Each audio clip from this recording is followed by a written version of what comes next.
विचार के प्रदूषण का क्या उपाय होगा? क्या होगा विचार के उसके लिए उपाय? देखिए, आज विशेष करके झगड़ा जमीन जायदाद पर नहीं होता, बल्कि विचारों पर होता है। किस पर? विचारों पर होता है। क्यों? क्योंकि लोगों ने तथाकथित लोगों की पुस्तकों को पढ़ना, अरे बोल दो प्रारंभ कर दिया है। यदि ईश्वर कृत वेदों को पढ़ा होता तो आपको ये झगड़े देखने को और सुनने को बोल दो नहीं मिलते।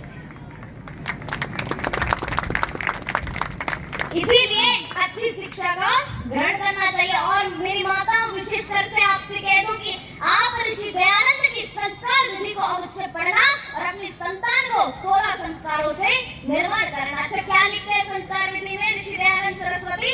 16 संस्कार में ऋषि दयानंद सरस्वती कहते हैं क्या कि गर्भ से लेकर के 5 वर्ष तक संतान का निर्माण बड़े ही प्यार से करे। कैसे करे मेरी माताओं?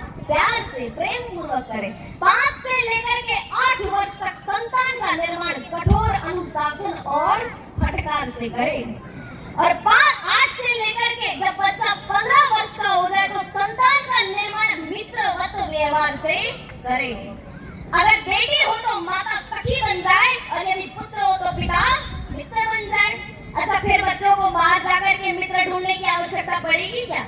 नहीं पड़ेगी ना। और अभी वैसे भी ऐसा समय है नहीं कि बच्चों को अच्छे मित्र मिल जाए। मुफ्त की पिलाने वाले तो बहुत होते हैं, क्यों भाइयों?